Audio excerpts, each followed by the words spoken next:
Hello friends, कैसे हो? I hope आप अच्छे होंगे। जैसा कि देख पा रहे होंगे, हम इस क्वेश्चन पेपर कर रहे हैं ना, ये रीट में पूछे हुए ऑलरेडी क्वेश्चन है। तो चाहे आप लेवल फर्स्ट से हो, सेकंड से हो, संस्कृत में सिलेबस सेम ही होता है मोस्टली।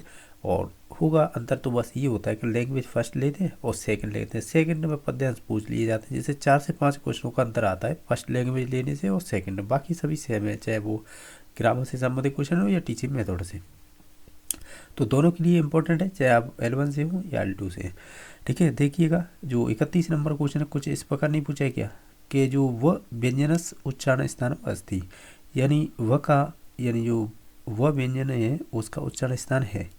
तो हम जानते हैं कि संस्कृत में सूत्र चलते हैं उच्चारण से संबंधित, वकारस दंतुष्टम। तो इसका राइट आंसर सी नंबर हो जाएगा, यानी जो व का उच्चारण स्थान है वो दंतुष्टम होगा। 32 नंबर क्वेश्चन है, तवर्गस उच्चारण स्थान भवती, यानी तवर्ग का उच्चारण स्थान क्या होगा? तो त का होता है, इसका एक सूत्र होता है लतुसनम दंत, तो उसमें आता है अंतर्गत तवर्ग। तो लतुसनम दंत ऑप्शन नंबर डी सही हो जाएगा। 33 नंबर क्वेश्चन है, ये कह रहा है कि अ स्वरस्य उच्चारण स्थान अस्ति, यानी अ का उच्चारण स्थान क्या होता है? इसका भी एक सूत्र होता है अकुह विसर्जनम कंठ, तो इसका कंठ हो जाएगा। अब देखिएगा, अब तक तो वर्ण दिए जा रहे थे, अब सीधा मूर्धा दे दिया। अब ये कह रहा है मूर्धा उच्चारण स्थान में अस्ति, यानी मूर्धा के द्वारा कौन से वर्ण का उच्चारण होता है, और ये 4 ऑप्शन दे रखे हैं। ठीक है, हम जानते हैं कि ऋटूर साणाम मूर्धा, तो उसमें जो ऋटूर साणाम में ये वाला सा आता है, तो ये वाला सा है ना, तो वो ऑप्शन नंबर 2 में दे रखा है, यानी ऋटूर साणाम मूर्धा। तो जो भी वर्ण आते हैं उसमें जैसे री आ गया, ट वर्ग आ गया, और ये वाला सा आ गया, इनका उच्चारण स्थान मूर्धा होता है, इस प्रकार था। ठीक है, हरि शब्द है, यानी हरि शब्द से द्वितीय विभक्ति बहुवचन में क्या बनेगा? तो हरि का बनता है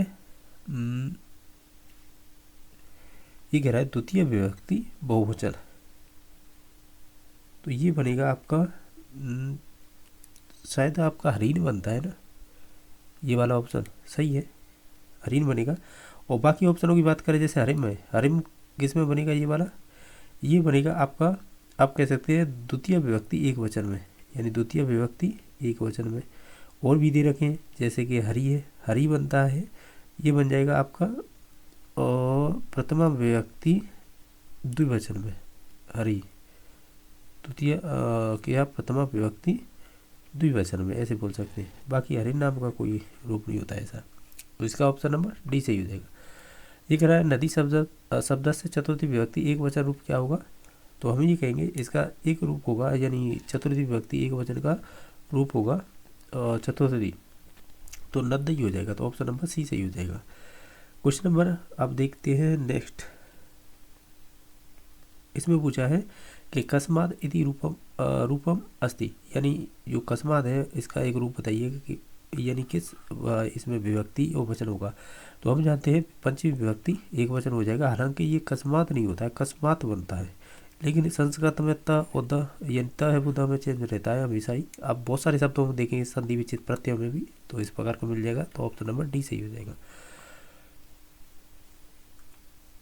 अब क्वेश्चन नंबर नेक्स्ट है, एक अस्मयी बालकाय फलम यच्छ रेखांकित पदे विभक्ति अस्ति, यानी जो रेखांकित पद है इसमें विभक्ति कौन सी है? तो इसमें हो जाएगी चतुर्थी। सर्वी बालका जलम पिबंती, पिबंती यानी पढ़ता पटा पढ़ंती, लट लगा का कह सकते हैं प्रथम पुरुष का बहुवचन, ये रहा प्रथम पुरुष बहुवचन, ऑप्शन नंबर बी सही हो जाएगा। स्था धातु है और लट लकार मध्यम पुरुष बहुवचन रूप क्या बनेगा? देखिएगा, है तो स्था धातु, लेकिन इसके तिष्ट के रूप चलते हैं, तो लट लकार में ही पूछ रहा है, तो ध्यान से देखें तो ऑप्शन नंबर इसका डी सही हो जाएगा। ये बनेगा आपका मध्यम पुरुष बहुवचन तिष्ठत। ठीक है, और नेक्स्ट है लब धातु है, लूट लगा रहे में उत्तम पुरुष बहुवचन में क्या बनेगा? जिसे लमा ही बोलते हैं, तो ऑप्शन नंबर डी सही हो जाएगा। क्वेश्चन नंबर नेक्स्ट है वयम आत्मन जैम, जैम यानी एक ही मात्रा आ जाती है मोस्टली, तो वो विधिलिंग लकार में चला जाता है, और ये उत्तम पुरुष बहुवचन में बनेगा जैम। सही है क्या? सही है। ठीक है, नेक्स्ट देख लेते हैं। और नेक्स्ट क्वेश्चन नंबर है फिल इन द ब्लैंक्स है, यानी सह फिल इन द ब्लैंक्स बधिर और अतिरिक्त स्थान शुद्ध रूपम भविष्यति, यानी ये कह रहा है कि जो बधिर होते हैं ना, हमेशा देखना ए ना अंक में कार्य सूत्र चलता है संस्कृत में, यानी जिस अंक में आपकी विकार होगा ना उसमें तृतीय विभक्ति हो जाती है, तो ऑप्शन नंबर बी सही हो जाएगा। क्वेश्चन नंबर नेक्स्ट है, ये कह रहा है कि राम मूर्खेण ईर्ष्यति रेखांकित पते शुद्ध रूप भविष्यति। यानी आप ध्यान रखिए, ईर्ष्या, क्रोध, ठीक है। अब इस प्रकार के वर्ड में चतुर्थी विभक्ति हो जाती है, ठीक है। तो ये मूर्खा में आपकी, यानी जिसमें गुस्सा किया जाता है उसमें होती है चतुर्थी विभक्ति, ये भी ध्यान रखना है, ठीक है। यानी संप्रदाय कारक हो जाता है वहाँ पे। क्वेश्चन नंबर 45, सीता जनकम सह विद्यालयम गच्छति रेखांकित पदे शुद्ध रूप में अस्ति। यानी सह के योग में आपकी कह सकते हैं जो जनक है ना, इसमें तृतीय विभक्ति हो जाएगी, ठीक है, समझ रहे हो, सह के योग में तृतीय विभक्ति, तो ऑप्शन नंबर 1 सही है। क्वेश्चन नंबर 40 है, नम स्वस्ति स्वाहा स्वदा योग विभक्ति। यानी नव के योग में स्वस्ति के स्वाहा और आपकी ये ना स्वाहा और स्वदा, इनके योग में चतुर्थी विभक्ति हो जाती है। जैसे हम किसी शुभ काम करते हैं तो लिखते हैं ना श्री गणेशाय नमः, तो नव के योग में ये गणेश में चतुर्थीया विभक्ति हो जाती है। राजपुरुष अस्मिन् पदे अस्मास अस्ति, तो इसमें राजा का पुत्र तत्पुरुष हो जाएगा।